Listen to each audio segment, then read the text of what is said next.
Hello and welcome to Yodo. I'm Dr. Sarah Bone. Today I'm going to provide some information dealing with a difficult situation. That's when you're the patient with a serious or terminal illness during the holidays. First, not everyone will experience their anticipated grief in the same manner. Some may not acknowledge what is happening, which is not recommended as a coping strategy. Others may accept what is happening and deal with it at the total opposite extreme by having no hope at all. I suggest looking for a middle ground where you can accept what is happening, yet you can still find joy and interact with others in a positive way. Folks with the knowledge of their serious illness or impending death often have many conflicting emotions every day. They are wanting to hold on to hope and that the illness will be resolved or treatable, yet struggling with the reality that we are all mortal and there are limits to what the body is able to do. It is difficult to comprehend the natural process of death, and being faced with your own death can seem unimaginable. If the timing of serious illness or nearing death was going to coincide with a holiday, it definitely adds to the stress that people are already feeling from both of those events. Patients faced with the knowledge of their own terminal illness carry a tremendous psychological burden with many emotions such as sadness, anger, frustration, hopefulness at times compounded by a sense of impending doom, desperation, anxiety, panic, insecurity, guilt, shame, isolation. There are multiple things to worry about, and occasionally even just being fed up with the entire situation and wanting an escape is not uncommon. All of these emotions are actually quite normal. A few people will even admit that they cannot bear it any longer and they would just like for it to all be over and for it to happen in their sleep. I've had many patients tell me that they've gone through an entire gamut of these feelings between morning and evening during a single day. It is not easy for their loved ones to watch, and certainly not easy for the healthcare team supporting the patient either. Anticipatory grief or pre-bereavement is the process of knowing that death is near and cannot be stopped. The feelings that a person may have as they struggle with the idea of nearing end of life and the loss that comes with that is overwhelming. The sadness of the patient and their loved ones often begins before the death, and certainly the grieving of others continues well after the death.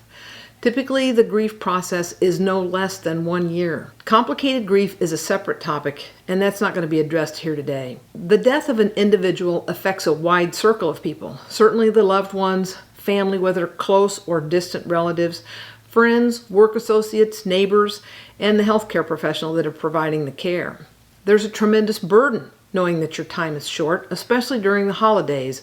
This is going to increase the stress you already feel. Holidays are already stressful, and knowing that this is your last one is going to intensify your feelings. I suggest that you talk with your loved ones openly about each of these matters as they are separate but joined together at a difficult time. Your illness, your decline, the symptoms that you have, and that coming holiday season. Considering what this can be like for each of you and how to make it less painful. Think about things that you enjoy about the holidays, and if this is going to be your last holiday, how do you want to spend your time? Having festivities, lights, joining in of activities might seem inappropriate, but the rules are going to be different this year. The expectations need to be managed. Plan how you want to use the time that you have remaining. What's important to you? What legacy and memory are you wanting to pass on to your family? What traditions do you want to keep, and what new traditions might you want to start? If it is right for you to avoid the holiday, you may want to do that.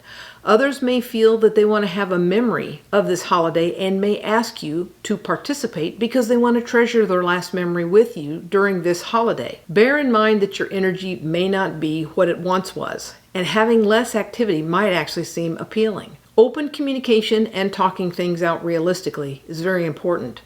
Determining what it is when you get right down to it becomes important to you and your loved ones. You'll want to prioritize what is most important as well as what's achievable. Facing the end of life is daunting. Remove some pressure and some stress by allowing for some rule bending this year. I wish I could give you some specifics that would work for each of you, but this is so individual. I want to give you some general information and then you have to apply it to your own setting.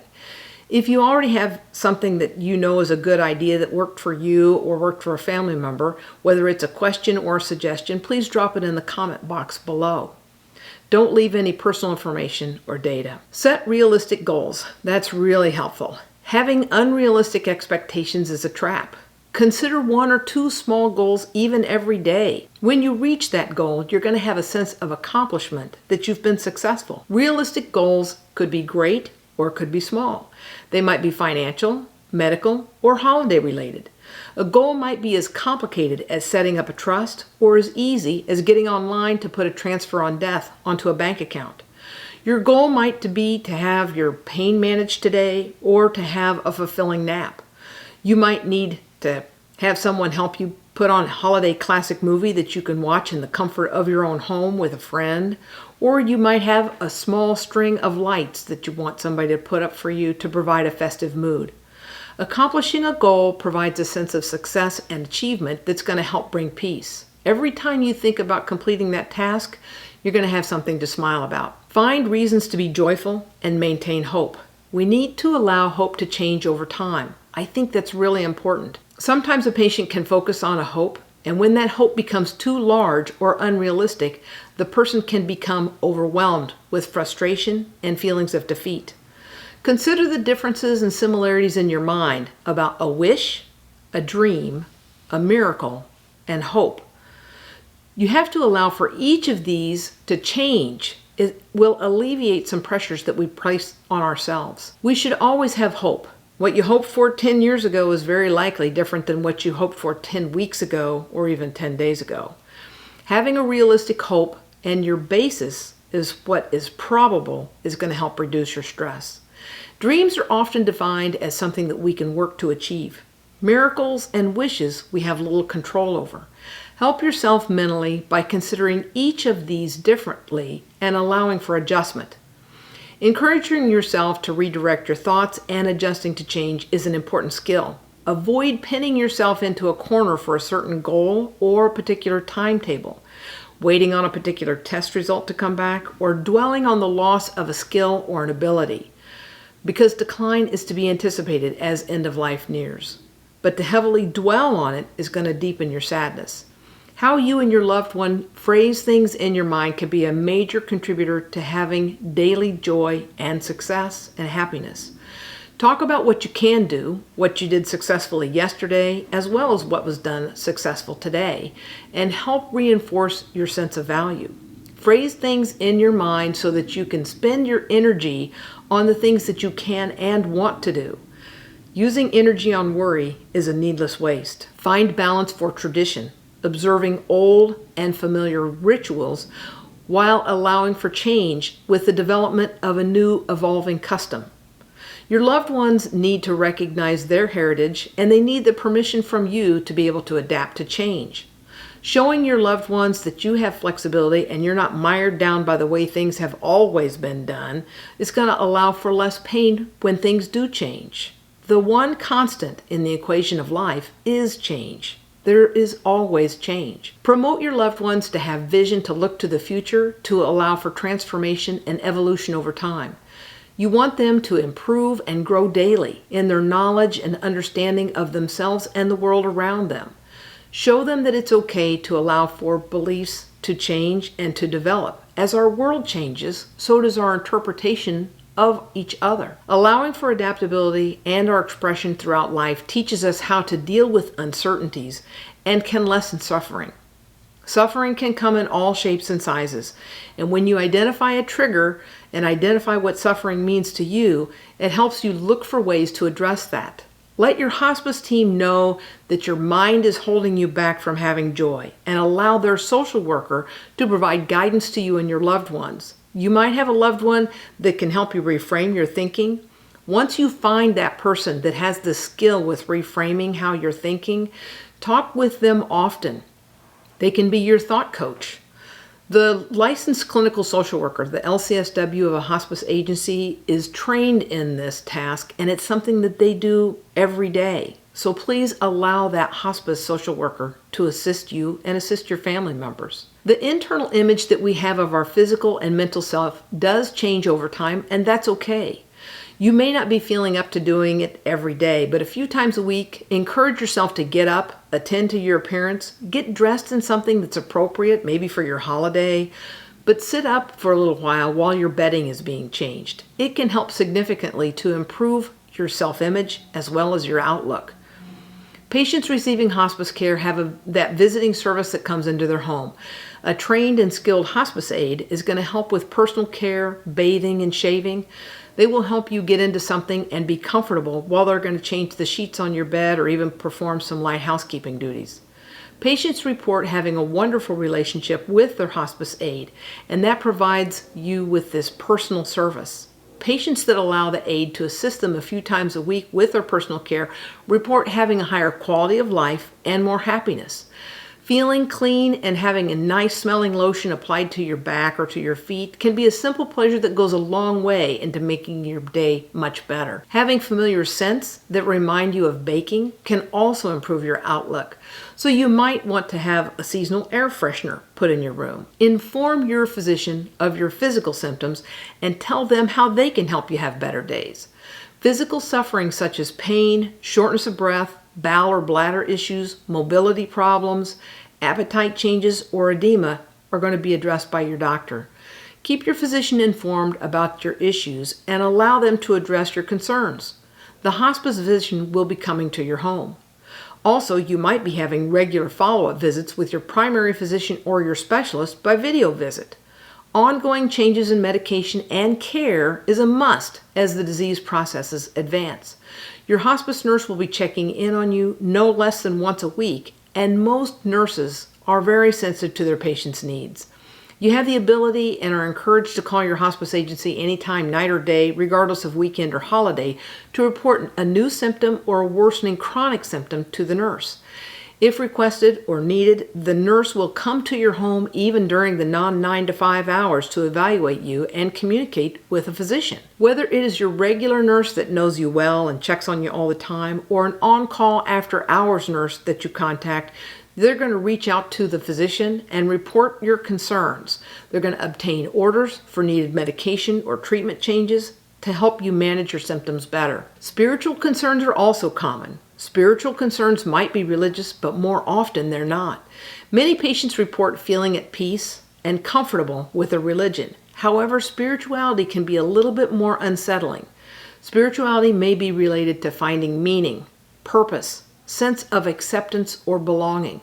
It might or might not be related to faith. Patients receiving in-home hospice care have the best trained individual to provide guidance for spirituality. The hospice chaplain is trained across multiple aspects of spirituality, as well as being very knowledgeable and trained about many religions and customs of a variety of belief systems. Spirituality for some is not religious at all, and the hospice chaplain is specifically trained in that difference. The chaplain of a hospice company is not to replace your religion or your pastor, and they're not to try to bring you to any particular organized belief system. They want to assist you to find a place of peace in your spirituality. The ability to have a sense of peace goes a long way for our aim of having more good days than bad ones as end of life approaches. Something else that you can do is to set a time that's set aside specific to look objectively at the issues that are causing you concern. There's a significant benefit to having a special time to think and talk with others without a lot of emotion. Look at the situation in a matter-of-fact manner. You can more clearly address your material concerns that way. Many patients have worry about finances, which could be a will or a trust or a bank account, possibly deeds, or maybe a car title. Some patients have concerns about funeral arrangements, and you might want to put some thought into each one of these things. You can give direction to others how you want these matters addressed. It can be very difficult, but not impossible to address each of these issues. There are many material things that people want to have managed, and taking care of these concerns can bring about a sense of accomplishment as well as help your internal peace. Look at what causes you worry and stress, and then break each of these into more manageable tasks. Next, do things for yourself. Don't focus on cure. You've likely discussed that extensively with your specialist and your primary medical team at this point. Focus on comfort, care, and quality of life. Talk about what that means to you with your hospice team members as well as with your loved ones. Consider small daily successes and pleasures. Think about what went on today and dwell over those little joys and things that brought you happiness. You want to have a smile on your face, inside and out. Write those things down and review them. It's difficult to maintain that inside or outside smile if you feel that you've had a bad day. So look for reasons to celebrate. Look for little successes. Completing a task is going to bring about that sense of achievement, and it can be tremendous. Being comfortable and at peace is really an important part of that. I want to stress the importance of journaling. As we do have material and mortal tasks that need to be completed, making a list of those things and then breaking them down into those smaller pieces make them seem less daunting. For me, it brings about great pleasure to draw a line through a task that I've completed on my to-do list. Even monumental things can be accomplished when they're broken into more manageable sizes because they don't seem so insurmountable and you can get them done. Writing these things down, put in their details, dates, and names so that you or your loved ones can review them at a later time and you can see what you've accomplished. You want to have little reminders, but not big things to dwell on. For sure, you should be working on your bucket list of the holiday joys and then review those often. What is it that brings you so much joy about your holiday, and what are some little holiday joys that you can do that are going to help bring a smile to your face? Also, you can do things for someone else. That's going to help bring you joy and bring you pleasure. Write a letter, possibly make a video or an audio tape. You could designate who you would like to have receive a special possession, and you could put that in your journal. Small items in particular can be significant to a loved one. Having the presence of mind to think about who is to receive something can be meaningful to both of you. Some patients like to have things left to a person after they have passed with a special notation or a letter that communicates a thought of love. Other patients report they have more pleasure in giving the small item as a gift to the person before they pass so they can share together that moment. During the holiday season, gifting is common, and the worry about what to buy as a gift can cause a feeling of a lot of pressure. But be realistic with yourself and others. Your loved ones may only want to see a smile on your face. That might be the only gift they want. Many adults want to experience things. They want memories, not material objects. A small item, such as a book with a personal inscription, a jewelry item, a charm, a small paperweight, or some other personal item can be extremely meaningful and impact the person beyond what you might be able to imagine, rather than trying to buy them a gift or have them sent something off of Amazon. You can certainly do that, but if you've got something that's going to be meaningful to a person, share that with them. Events of documenting and gifting are often emotional. It's okay to have emotions and explore them. Think about your special person and what's going to be most meaningful for both of you, and to have that exchange and how you want to do that communication. During any day, emotions might be high and they can vary widely. You certainly have good moments and you're going to have bad ones. Hopefully the times of pleasure will outnumber the difficult ones. Hopefully the times of contentment will be more than those filled with strife. Give yourself latitude to feel and appreciate all these emotions. If you find yourself in an awkward situation with others, simply excuse them and inform them that you're tired and it's time for you to rest. I want to warn you, fatigue is one of your worst enemies. So if you feel yourself getting emotional, you may actually be getting tired and it's time to excuse the person that's with you so that you can get some rest. Some people will have a better ability to partition off emotions while thinking about an issue or dealing with a circumstance, while others can have significant struggles with being more objective than subjective. Set time aside to find a safe environment where you can feel love, acceptance, and support so you can consider difficult topics. Address your concerns, fears, worries, things that make you angry, especially regrets. Knowing that life is finite and your time may be running short, this is not the time for avoidance. This is the time to live a no regrets life. If you need to make amends, if you need to tell a secret, share your thoughts and take advantage of the time that you do have. If for some reason you're not able to communicate verbally, communicate by writing a letter. Once they make this realization, most patients nearing the end of life describe this privilege of having a no-regrets lifestyle as being very liberating. They feel free from mortal ties. They feel that they can express and have a sense of freedom in their ability to communicate with others that they never had before. Patients surprisingly report that they have a deep sense of emotional peace once they reach this point. Use of meditation, little hobbies, taking naps whenever you like can also provide supporting feelings. It is time to accept help. You've helped so many times throughout your life for so long that now it's time to allow others to give back to you. It will assist you both if you allow for that help to come. In addition to making lists and journaling, you can find little pleasures such as playing board games or cards, as they can bring out your competitive nature and can give you little things to laugh about. You may want to allow for company to visit. I encourage short periods of time though. Having people drop by for a visit certainly has its advantages as well as disadvantages, and you don't want someone to stay and outdo their welcome. I advise caution regarding mealtime visits, as for some patients, mealtimes can be a struggle. When you do allow for visits, take advantage of your visitor's desire to help. Look for a little task around your home that they can help you with. A little task can be a wonderful activity for both of you. It could be something simple, such as taking out the trash on their way out, changing a light bulb, or something more meaningful, such as putting up a small holiday decoration. I would encourage you to have reasonable tasks for yourself as well as for your visitor. You might consider having your guest or loved one make an appointment when they plan to come by your home. For sure, have your visitor call ahead. Your plans might change, or you might need something picked up from the pharmacy or a grocery store, and they can do that on their way. If you want to watch a particular movie or holiday show, this can be done, and you have a great reason to have company and companionship without the need for talk. And that's a great diversion if you don't want to share information or you don't feel up to talking, and then you can actually close your eyes and take a nap while they're there with you. Sometimes, though, a well-meaning loved one or neighbor that is coming by to check on you and express their thoughts may feel more like a burden than a pleasure. You can manage those in-person visits proactively to reduce that sense of strain that you might feel. I advise patients to put a sign on the front door that if the porch light is off, you would appreciate no visit today. A different day for a different visit might be better. I learned that lesson from my Aunt Shirley. She was a wonderful role model in my life and had a tremendous personality.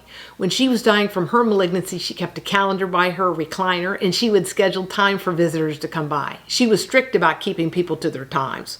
When arriving, she would tell the visitor to set the timer in the kitchen, and she was firm about keeping people to their time limit. She had a great sense of humor and an admirable spirit that made others want to visit her. She didn't want to take advantage of people, their time, or their kindness. She would have a list of topics that she wanted to discuss with you, and when the kitchen timer went off, you were kindly excused and you were told that you could go now. She would schedule a follow-up visit if you knew what your schedule was, because she had her calendar handy. Even as she neared death, she managed to keep her sense of humor. She blended laughter with honesty. She would occasionally speak of her remorse about leaving life behind, yet she exhibited restrained excitement for what she believed comes next. She was an amazing person and showed me many years ago how to use the knowledge of nearing end of life to her advantage. She knew her malignancy limited her life expectancy, and she would talk about it if asked, but that was not her preference. She loved to be happy, and she liked when others around her were also smiling. She had an adventurous spirit, and she embodied the word fun and was exuberant when she was able to get others to laugh. How to make your last holiday a special one takes communication between you and your entire team. And your team is your loved ones as well as the medical team. When you have been informed that your time is limited, maintain your perspective. Set time aside to be objective and less emotional, but allow for time to be subjective and explore your feeling. Prioritize material tasks and schedule those difficult tasks and get them addressed and out of the way. Allow yourself to have time to be sad, address those worries and fears. Find a way to have a sense of success and accomplishment, and give yourself the allowance to have good days balanced with those bad ones. Look for reasons to find joy and realize that it's okay to be happy while accepting that there are going to be times that you're sad or mad along the way. Let others help and support you while being open about your own needs. It's okay to accept help, and it's okay to skip or to observe your holiday. You can certainly call people or text them to stay connected. Communicating by phone is nice because it allows you to respond on your own timetable. Calls can be sent to voicemail, and texts can be saved for review later. Think about the little things that are going to help you remain joyful. Find a balance between tradition and the development of a new evolving custom. Allow your loved ones to respect their heritage and empower them to adapt to change. Showing others that you are flexible with changing circumstances is a great teaching lesson and is part of your legacy. I have a few comments for family members of terminally ill patients. It is unbelievably difficult to be the one with the illness and to know about it, understand it, and appreciate that the changes that are coming your way are not able to be altered. I admire patients' bravery when they want the information and they address their mortality with the medical team as well as with their own family and state their wishes. Everyone comprehends that life is finite. However, when faced with this information, most of us are still hoping for more time, more quality time. Many patients, when asked prior to the time of diagnosis, prior to the time of crisis, they're going to state that when life comes to an end, they prefer to be at home. And there's a growing number of valiant people that continue to choose death at home. So is the number of courageous loved ones that support that decision. These loved ones that willingly provide care to the patient have access to the visiting service of hospice, and they deliver that in-home assistance. If the patient has a dream, we want to work together to make that dream of a natural death with support at home happen. The visiting service can address comfort and their needs and reduce the patient's symptoms while supporting the family. Hospice continues to offer support to the loved ones of the patient for 1 year after the patient's death, while the family learns how to carry on without their loved one. Thank you for being here today. I hope that you found some information that's applicable to your circumstance and that this has provided you some insight from a different perspective. I encourage you to find ways to have happiness and peace during the holiday season.